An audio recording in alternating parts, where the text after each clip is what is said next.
Welcome to Biohacking with Brittany, a podcast focused on holistic health, nutrition, biohacking, and more.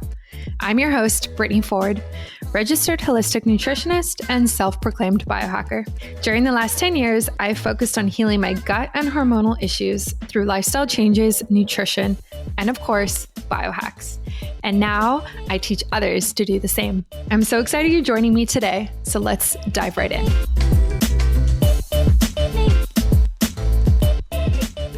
Great. Well, thank you for tuning in to another episode with me. Today, we're going to be diving into a couple of topics that I actually haven't talked about yet, mostly around thyroid and insulin resistance. I've definitely touched on hormones quite a bit in the past, but not really coming from this standpoint. So I'm bringing on Dr. Tim Jackson to help with this conversation and help educate us. He's educated in nutritional biochemistry, digestive health, and functional endocrinology. He's a functional medicine provider and a biohacker. And what's actually very interesting is when a few years ago, I was actually considering going into functional medicine myself. I was kind of deciding between that and naturopathy or nutrition and kind of what I wanted to do. So I think maybe in the future one day I'll go and study functional medicine just because I just love how holistic it is and rooted in finding the root cause to health concerns. So Dr. Tim, welcome to the show. Thanks, Brittany, for having me. I very much look forward to our conversation. I'm sure we'll deliver a lot of helpful and actionable knowledge. Yeah, we will. So for those who don't know, can you explain what functional medicine is? Yes, so functional medicine has existed for quite a long time. Dr. Jeffrey Bland is accredited with the term or developing the term, but it's simply getting to the root cause of someone's issues. So if you have a headache, it's not because you're deficient in aspirin. If you have a mood issue, it's not because you're deficient in Prozac. And so, around the early 1900s, some of the big names in the country in terms of wealth in the United States, such as the Vanderbilts, Rockefellers, they took over the medical schools and they added in the pharmaceutical component. So, and they made anything else outside of that, outside of drugs and surgery, considered voodoo or alternative. So functional medicine, a lot of times the term gets used interchangeably with alternative medicine, but functional medicine is probably more, I wouldn't say probably, it is more scientific than traditional allopathic medicine in 98% of the cases, because you're looking at someone's biochemistry, their lab work, any hiccups or imbalances in their guts, their electrolytes, their neurotransmitters, hormones, and you're balancing those. And so essentially, if you want to boil it down and make it pretty digestible, functional medicine is about getting the bad stuff out of your body and putting the good stuff into your body. Cool. I love that. It's interesting how aligned it is with biohacking, actually. Like when you talk about getting lab results and data and then figuring out how to optimize it, like that is exactly what I feel like biohackers do. So I totally see how you're a biohacker and a functional medicine expert. Like I see how it goes hand in hand very easily. Yeah, I mean, for me, it all exists on a continuum. And sort of one of my life goals is, I'm very into working out and lifting weights. And, it never really made sense to me. Like, I go to the gym all the time and I see guys who have huge shoulders, huge arms, but they look like they haven't had a bowel movement in a decade. And so one of my goals is to really combine, functional medicine with the gym atmosphere and biohacking, because, the time to do something or find out about, your health is now. And so if you look for imbalances, it's not trying to create problems, but it's trying to get out in front of them Yeah. because, we live in a toxic world. We're all exposed to stressors. of various sorts. And so, yeah, I think you're spot on with that analysis. Yeah, I totally agree with that. And I think it's very interesting that you are trying to kind of merge all those different fields because that is not something that I really see that's out there currently and is definitely needed. So if someone were to go see a functional doctor today, what type of benefits could they see that's different if they went to their like typical doctor? So they can see benefits in a number of ways. First of all, let's say you have some lab work that you just had done at a traditional doctor's office. You can take that same lab work to someone like myself or another functional medicine provider, and they're going to have a totally different analysis of it. And so, functional medicine, our lab ranges and our interpretation of lab work is very different because we know what those markers are associated with, and we don't wait for them to get out of range to address them. Because if you think about how the quote unquote normal ranges are calculated, they're calculated based on a bunch of sick people. And, I forget who said the quote, he who becomes adapted to a maladapted world is himself maladapted. Hmm. And so, yeah, I think, so there's that benefit in terms of you're going to get a totally different view into your physiology and what's going on with you. But so you may come in with an issue, let's say brain fog. Let's say that's your chief complaint. But the issue may be coming from your gut. Usually it's going to be several contributing factors. And that's the main thing functional medicine focuses on as well. It's not, outside of trauma, like car accidents, boating accidents, things like that. You really don't have these singular causes where A causes B and then that leads to C. It's more like A, B, C, D, E, and F all are circling around you, and in you can have 10 people with the same exact symptoms, but one person's symptoms, 10% of them may be caused by gut issues.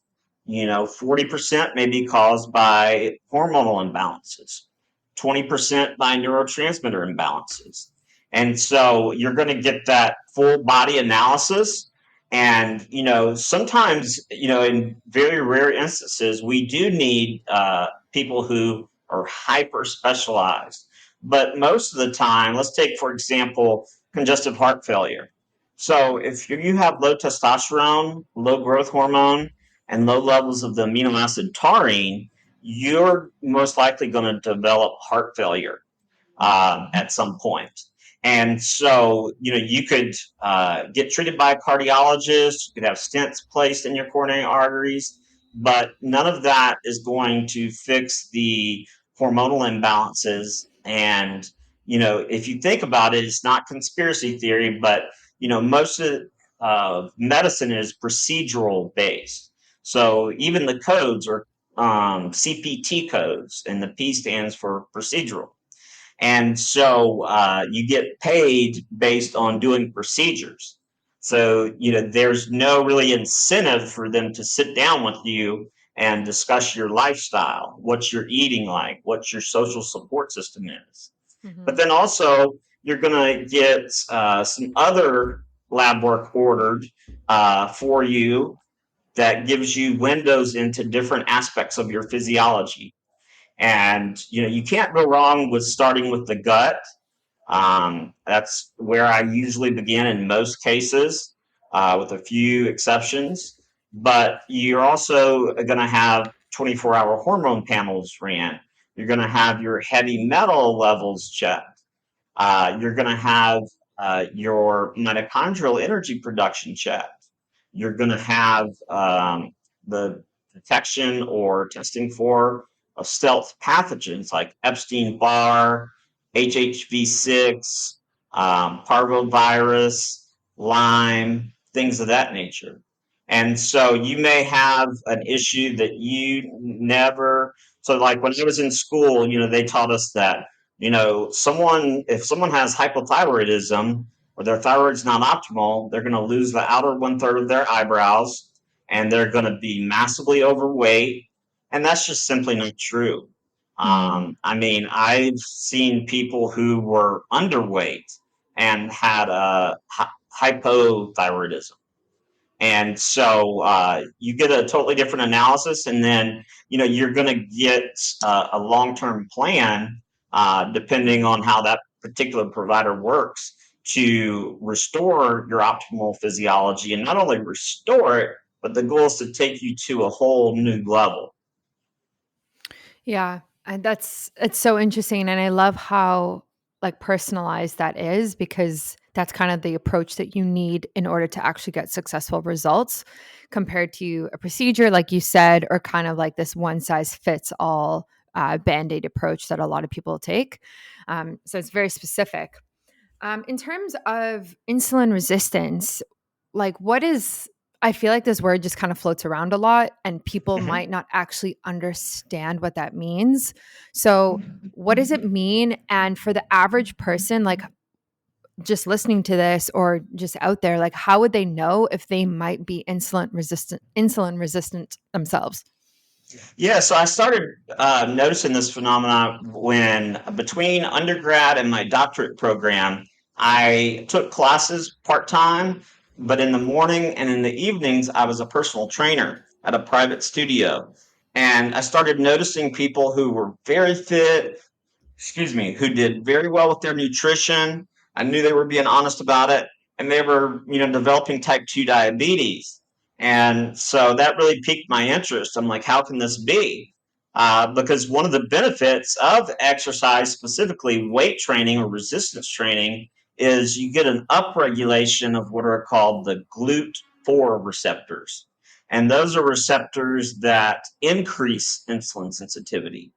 But today, we're the average baby born today, and at least in the United States, has on average between 250 to 300 known carcinogens in the umbilical cord, and that's just carcinogens. So that's not heavy metals, that's not pathogens. So you're starting out your life in a toxic world, but your body's already toxic. And as we age, people think that, oh, metabolism just slows down, but actually, what happens in the majority of cases is you get a bioaccumulation of toxins, because when your body's exposed to toxins and your detox pathways are overwhelmed, basically you're going to get toxins stored in fat, and that's to protect your internal organs from any sort of damage. And so insulin resistance, there's a insulin resistance test that we can run, at least here in the States, through LabCorp, but several other labs also offer it. And you can also look at uh, glycosylated hemoglobin or hemoglobin A1C levels. But one quick point I wanted to make about that some people don't think about is hemoglobin A1C can be a little misleading, because the average lifespan of a red blood cell is 120 days. But the more misshaped and glycosylated those cells become, the more quickly they get degraded. So it can be a little misleading. That's why I like to run it along with fasting blood sugar and fasting insulin. Mm. Yeah. So I guess if you were listening and you weren't, or you were thinking maybe like that is something that you might have, you would have to run the test to kind of like see where your blood work is at, because like you said, like I think the symptoms can vary so much, right? Yeah, and don't assume that you have to be overweight to have insulin resistance. Hmm. I wrote an article for the Huffington Post back in 2013, and it was titled "Five Reasons You Can't Lose Weight." And basically, the premise of the article is that when you have stealth pathogens, so let's use the example of Epstein-Barr virus, since many people know that one, it creates an inflammatory cascade. And so you get these pro inflammatory molecules called cytokines that are released. And that damages your insulin receptors. and contributes to insulin resistance. And so inflammation, chronic low level inflammation is at the root cause of essentially every disease and syndrome known to man. And so one of the contributing factors to that is the reactivation of pathogens because, especially with the pandemic, a lot of people I heard saying, that you would clear the virus, but you never clear a virus. What happens is its DNA gets incorporated into our DNA. So every time our cells divide, their DNA gets divided as well. But normally we're able to silence their DNA through a process called methylation. And I'm not sure if you've discussed that on the show already, but methylation is essentially a series of about 200 or so biochemical reactions that are responsible for producing many or most of your neurotransmitters, glutathione, some of your white blood cells, and detoxifying hormonal metabolites such as estrogen. Yeah. I mean, again, like it makes a lot of sense. And I think that it's probably more common than people actually even realize. Oh, yeah. Um, and if you've never heard of it, right? Like you would never assume that you would have something like that. But aside from, lifting weights and a proper nutrition plan, like what can we even do in terms of like dealing with these toxins and pathogens? Is it just like supporting the liver and supporting detox pathways? And if it is, like, what does that look like that actually works? Yeah, so a couple things. One is most people don't know, and I didn't know, to be perfectly honest, until about 5 years ago, that we have more lymphatic fluid than we do blood in our body. And, the heart or the cardiovascular system has the benefit of the blood being pumped throughout the body. So it's getting returned to the heart. But the lymphatic system relies on muscular contractions. So even if you're going to the gym, say 4 to 5 days a week for 45 minutes to an hour, if you're sedentary at your job and sitting at a desk most of the day, then getting that lymphatic system moving is definitely going to be helpful because that's basically the garbage disposal system for the body. So let's say our immune system kills a pathogen. Well, those complexes, they're called antigen antibody complexes, they get dumped into the lymphatic fluid. And so when it's hyperviscous and basically crystallizes or gets stuck, then you get issues in terms of not being able to detoxify, issues with energy, immune system issues. And you actually have a lymphatic system that's specific to your brain called the glymphatic system. And there's a therapy called incline bed therapy. You can look it up online. There's a whole website dedicated just to that. And basically, you elevate the head of your bed 6 to 12 inches over time, and you sleep that way because it facilitates the drainage of toxins from your brain and central nervous system. And so, in terms of getting the lymphatic system moving, I have personally a chi machine, which is a device. They're on Amazon for about $250 and probably cheaper now. You lay down, put your ankles in it, and they vibrate side to side.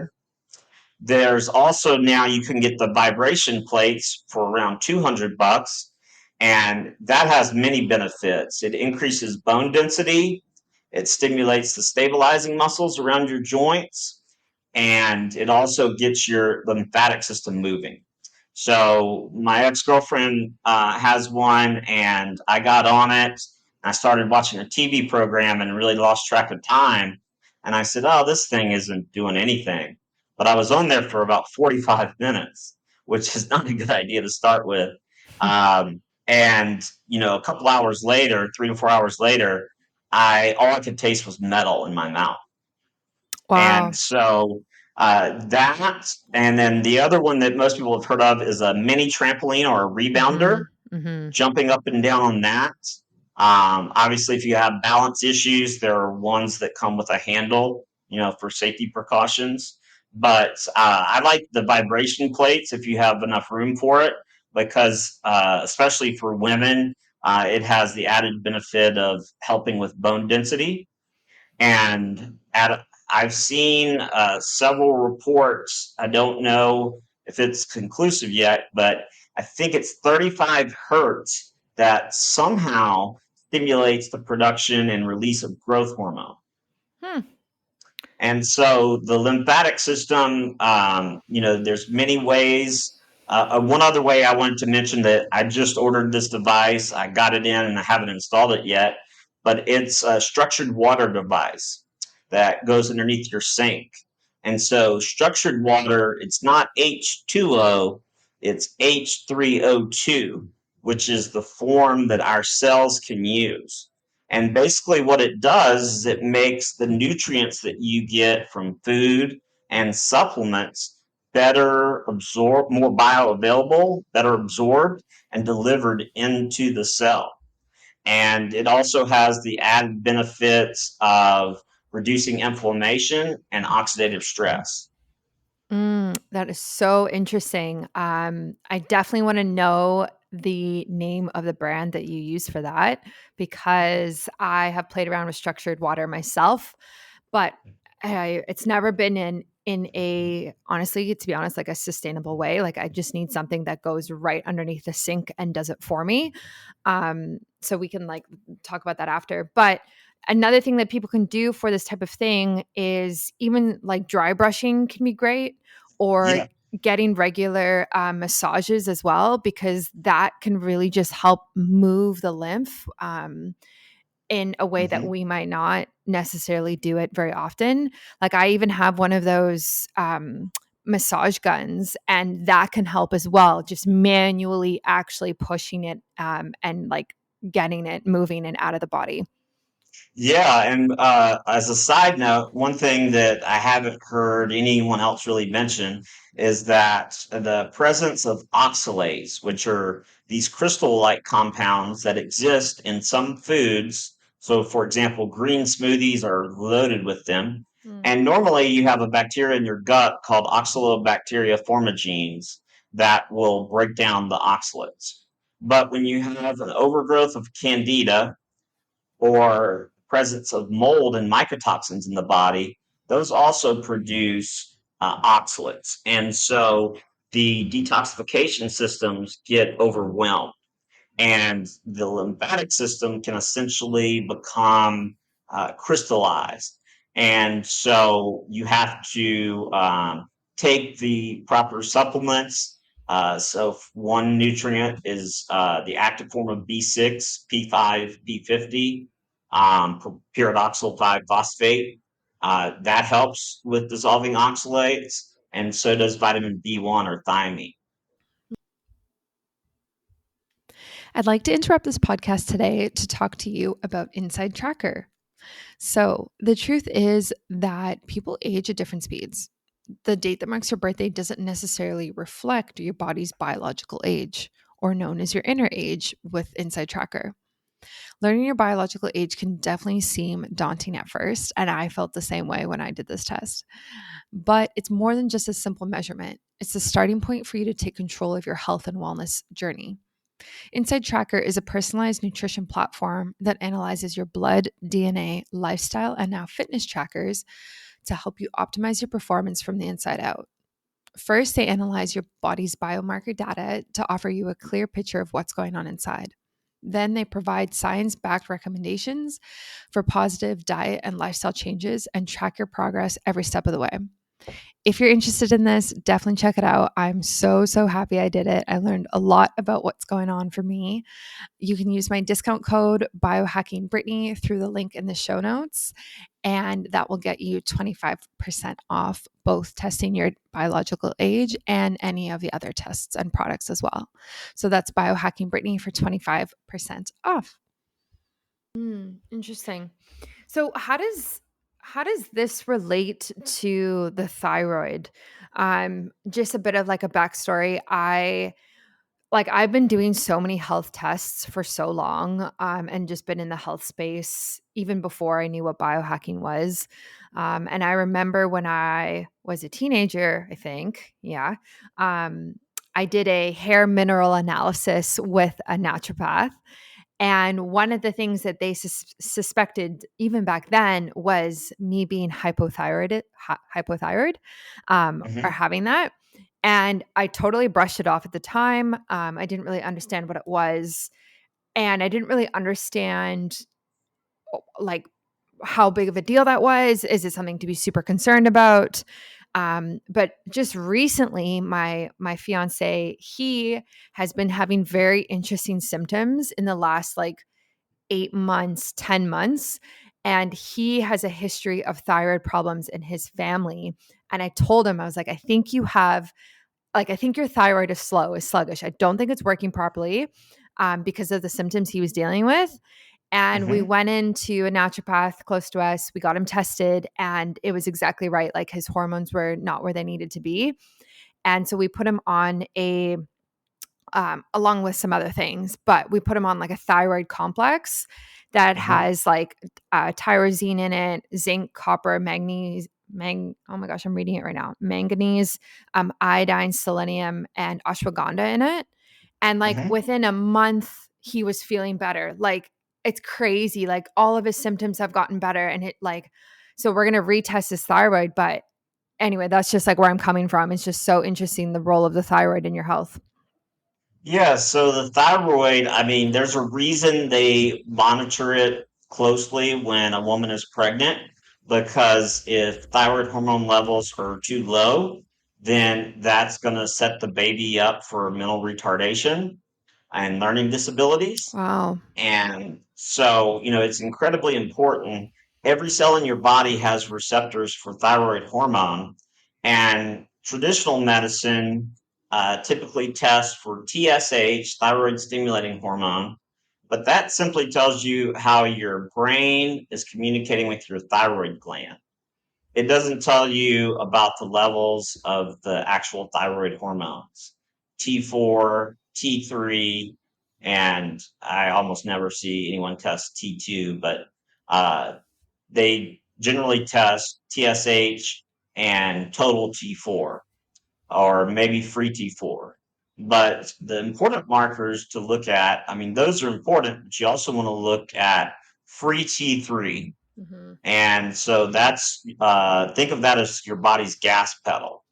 And so, in terms of how it affects the body, if it's suboptimal, and I define suboptimal as anything below 3.5 nanograms per deciliter, and that's based on our units here in the US, so it may be different, there. But if it's below that, if your free T3 levels are below that, your risk for cholesterol issues goes way up. And that's one of the reasons thyroid has been improperly tested and treated, is because up until the late 70s, or maybe early 80s, having high cholesterol was a diagnostic marker for low thyroid function. Mm. And then the statin drug makers came in and they said, hey, we can make a ton of money if we keep lowering the cholesterol requirements. And so that's essentially what happened. And that's why thyroid doesn't get tested as much. Also, the potential side effects of thyroid medication Mm. have been blown out of proportion. And so, a lot of doctors are afraid to prescribe either a T4, T3 combo or T3 alone. So I take T3 alone, just a fraction of a dose every day, just to keep me, in the optimal range. But other thyroid markers that are equally as important, one is reverse T3. And so we talked about T4, that's your inactive thyroid hormone. When it converts to T3, some of it naturally will go into the form of reverse T3. But if you have a number of situations present, such as high estrogen, high cortisol, really low cortisol, those can all cause reverse T3 to increase.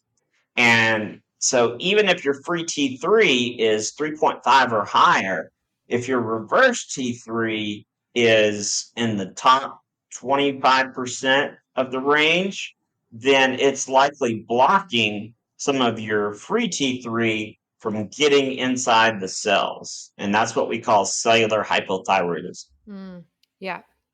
So if someone hasn't been tested yet and doesn't know their biomarkers, what are the typical symptoms and signs that people with a low thyroid um, show? And yeah, are there common ones, or is there like a bigger range that you see? Yes, there are a number of them, and I'll just kind of give you the main ones that I see. So I have a colleague who's a PA, physician's assistant, and her major symptom, if she doesn't take her thyroid medication, is major brain fog. And she's super intelligent. She's brilliant. And so brain fog is one of the primary ways because we'll talk about the mitochondria in a little bit, but T3 gets converted into T2, and that's on the level of the mitochondria. So the mitochondria are the batteries of our cells, and they're impacted by thyroid hormone levels, and they impact thyroid hormone levels. Other symptoms that you may see, inability to recover from exercise or working out, decreased physical or mental endurance, uh, trouble with digestion, so Mm. sluggish bowels. You can develop constipation, or at least over time you can. You may have some hair loss. You may have some weight gain. Um, and I would say those are probably the primary ones. But the other thing is, so it's really important, especially in today's world, to monitor your body temperature. Hmm. And a lot of people, they'll go to their doctor and it's 97.5 or 4. And they say, oh, that's fine, that's great. But anytime it drops even a few tenths of a degree, your immune function drops dramatically. And so you can take all the antimicrobial supplements and treatments you want, but until your body temperature day to day is 98.6, you won't be able to recover. And that's why, hyperthermia under partial anesthesia is used as a major treatment throughout most parts of Europe. That is so interesting. So I take my temperature every morning before I get up because that's how I track my menstrual cycle. And Mhm. I've been doing that since 2018, maybe. So I have all of the data in this app. And of course, like as you know, right, like in the first half of your cycle, your temperature is lower and then you ovulate and then your temperature is higher. So Mhm. is that 98.6 applicable for women? Because for myself, before I ovulate, I am definitely lower than that, like easily lower than that. So I'm not sure what like the ideal range is for, or like the ideal level is like for the first half of your cycle. Yeah, so even for guys, a certain diurnal or 24-hour variation in temperature is normal. Hmm. And so your temperature, at least in the first part of the evening, is going to be one of the highest points of the day. Mid afternoon may be the highest. And so I would say just be consistent. Mm. Maybe check, if you can, 3 different times during the day. Do that consistently for 2 to 3 months and look at the pattern. And Mm. so, a colleague of mine, he's been treating thyroid disorders for 40 plus years or more. And he says he recommends taking an oral temperature and an axillary temperature several times at 2 to 3 times a day, and averaging those values out. But yeah, you're exactly right in terms of it being lower at the beginning of a cycle. So I think, when you're not, in your cycle, um, then that's when you want to take it to see what your basal metabolic rate is. Because what happens, and Dr. Kent Holtorf came up with this term, cellular hypothyroidism, but when the blood is hyperviscous or very thick, and that can happen from a number of things, from toxicity or certain toxins to pathogens, then your body temperature is going to be low because the thyroid hormone can't get inside the cell. But you mentioned your fiance's supplement has some ashwagandha in it. Mhm. And that's one thing. So if you're on thyroid medication already and you decide to start ashwagandha, be very careful, not trying to scare anyone, but ashwagandha helps escort T4 into the cell and convert it into T3. And so you can easily become hyper. And so you may Mm. have to decrease your dose. One other thing that I'll mention that doesn't have a lot of science behind it yet, there's a lot of anecdotal experience, especially in the biohacking community, and that's using red light therapy on the thyroid gland. Right. So one thing I'll mention about the thyroid gland is that the thyrocytes, the cells that make up the thyroid gland, they're extremely sensitive to free radicals and oxidative stress. And so when you have a lot of oxidative stress and inflammation throughout the body, the thyroid cells become very, very sensitive and they detect that. And so the red light therapy works on the level of the mitochondria. So it helps stimulate ATP, aka energy production, in the cells, and it also helps to expedite healing. So even in traditional hospitals up until the 80s, it was used for wound care. And but if you can increase the tissue ATP for any tissue, it's going to expedite healing dramatically.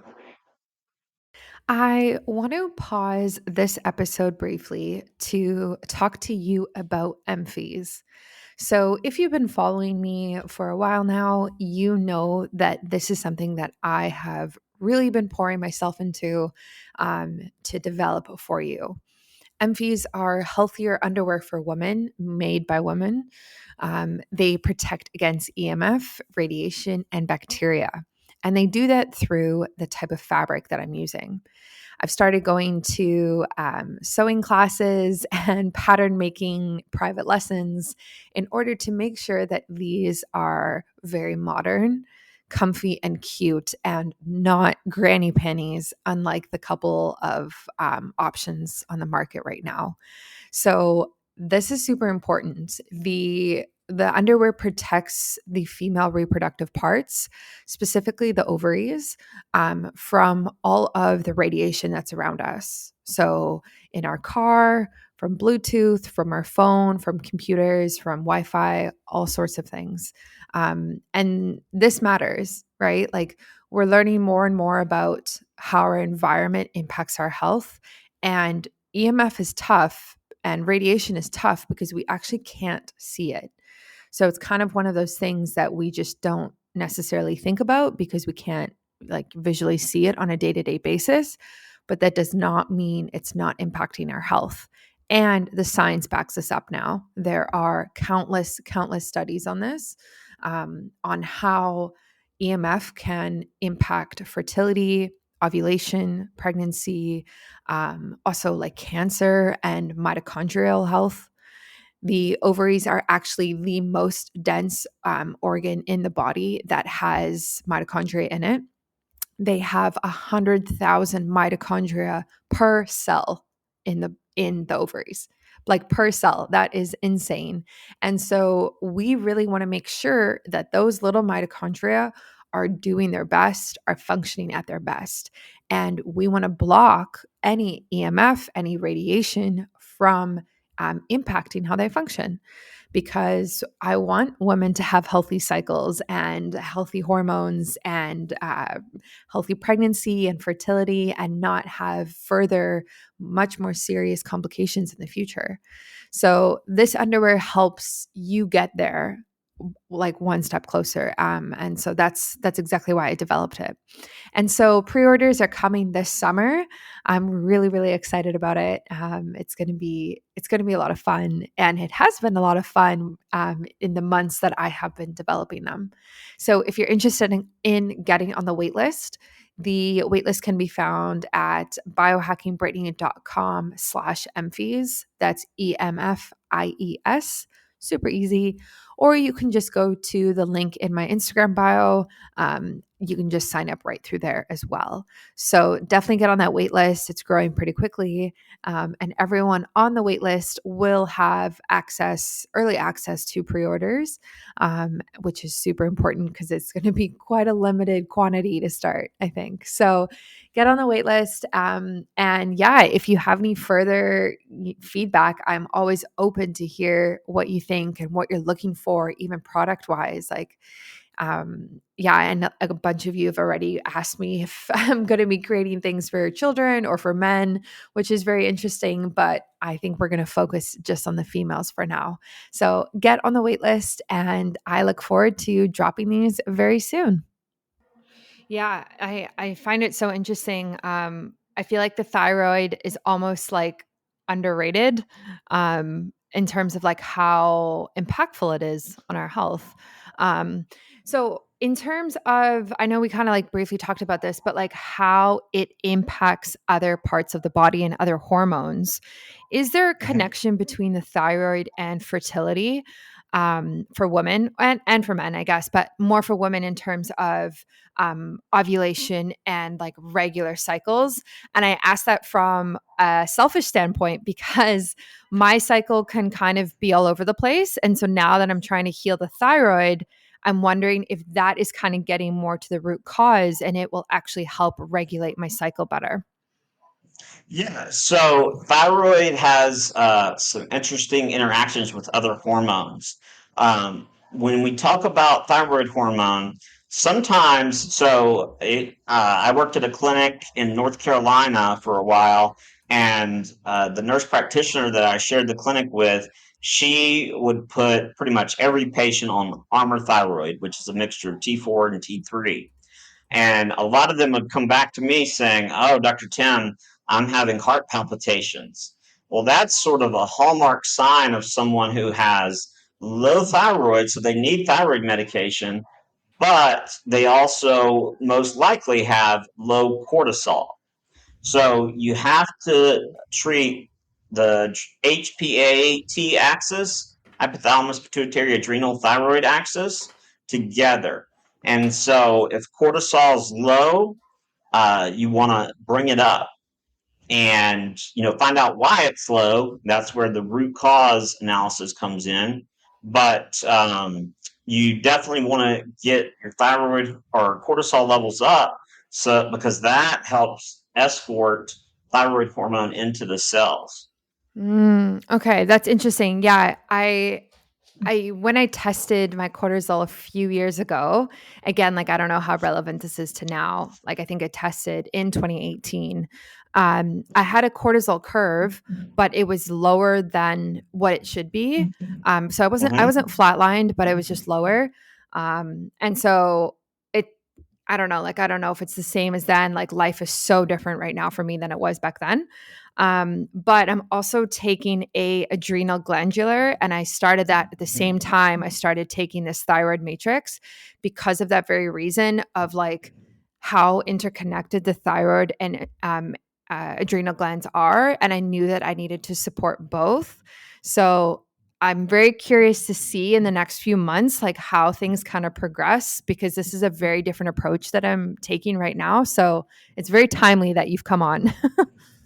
Yeah, I mean, what I see is in terms of the cortisol test, one thing that 98 to 99% of them don't show is a transport protein called CBG, or Mm. cortisol binding globulin.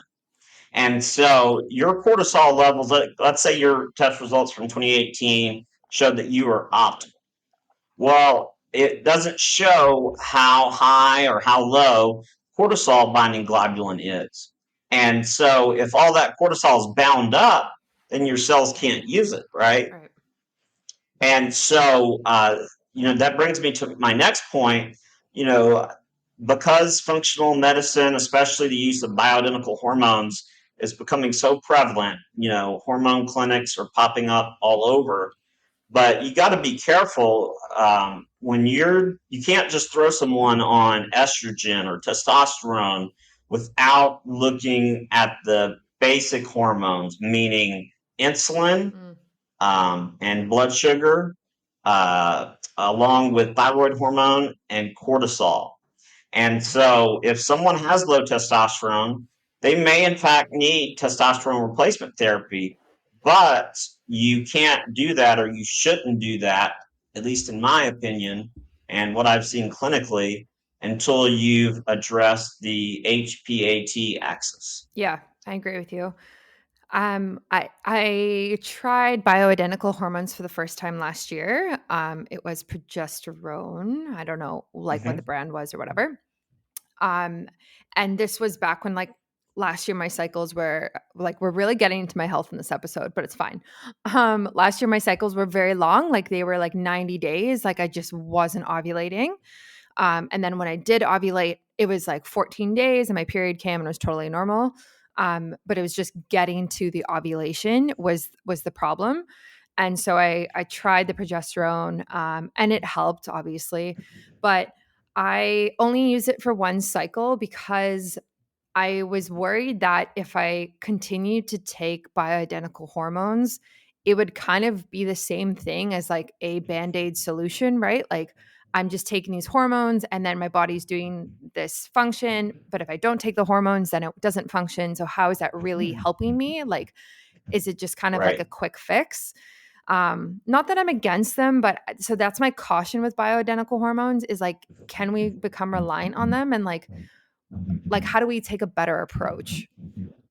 So, so my analysis is that I always, work on the gut, the mitochondria, the other hormones we've discussed, and then you may not need um, any bioidentical hormones, but even if you do, the dose most likely won't be as high.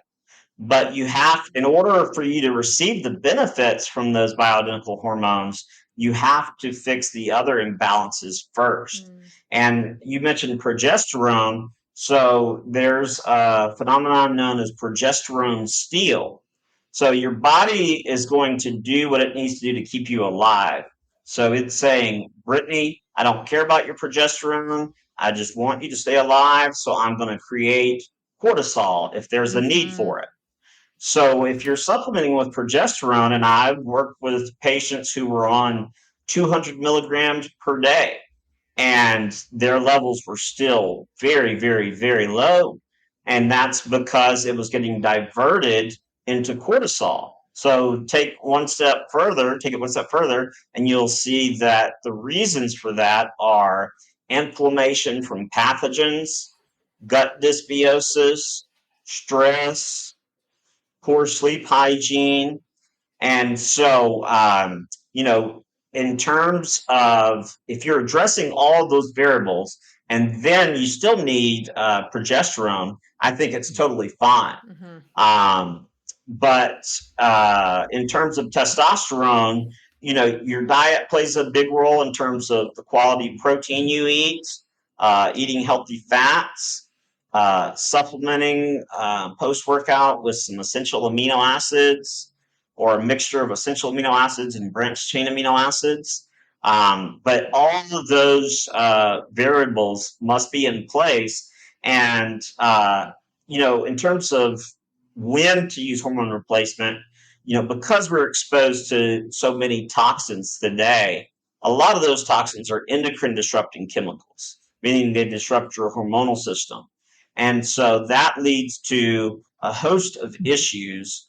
And if our sex hormone levels are low, for example, with testosterone, it's been shown that for men, if your level is below 550 nanograms per deciliter, your risk for all cause mortality, so your risk of dying from anything, goes up exponentially. Mhm. And so it's not just, testosterone isn't just for building muscle and having a high sex drive. It's very important for heart health, for brain health. For men, it impacts their body temperature. And guys, if you're having testosterone or low libido issues, don't automatically assume that it's low testosterone. It could also be low thyroid. And so again, that's why you want to address that first and see how far that gets you before you jump on testosterone replacement. Yeah, I think that's so interesting. So my fiance, he started getting cold hands and feet about 8 months ago or so. And I've known him for so long, and he never ever had that. And I Mm-hmm. knew when that started, I was like, okay, there's something going on here. But as well, like you said, like low libido, just I mean, Mm-hmm. it's also like a pandemic and everything we're going through, but still, he's too young to have like that low of a libido. Right. And then like hair loss as well, and low energy, right? Like not Yeah. being able to like falling asleep easily, but struggling to get out of bed, feeling sluggish, like meh all day. Right. So it's been so interesting to see how supporting his thyroid has made him feel so much better. Um, Right. and so, like, even the cold hands and feet is much better now. Like, if I touch his hands, they're actually a normal temperature. It's really crazy. And that's a good point because testosterone, I know for certain in men, and I'm 99% sure in women, it affects the first and I think maybe second step in the Krebs cycle, which Mm, is the mitochondrial energy production cycle. And so that's the mechanism behind testosterone impacting your body temperature. right. Yeah, that makes a lot of sense. So, if someone takes like some sort of supplement that has like minerals in it, maybe there's like a glandular extract in it as well, or an adaptogen or whatever. Um, Can someone take that and just kind of feel like they're supporting their thyroid or adrenal and just kind of take that for a few years? Or is that going to like stop being as supportive at one point? Or you don't recommend people kind of take supplements for that long? You can't. I recommend that people actually do, especially in today's world, because let's say you've optimized your physiology in terms of detoxing heavy metals, any environmental chemicals, mold. You fixed your gut in terms of dysbiosis. You've optimized your neurotransmitters. Then you're still going to be exposed to a number of physical and mental stressors on a day-to-day basis. Mm, But what I recommend doing is rotating your adaptogens. right. So I might do rhodiola for 1 month, then I might do a blend of adaptogens the next month that may or may not have rhodiola. And the next month I'll do something different, and then I'll start the rotation over. But the key there is you're using it for as a legitimate adaptogen and not as a coping mechanism because you want to make sure you're addressing those root causes. Yeah. Yeah, that makes a lot of sense. Again, well, this was so good. I feel like I just learned so much from you.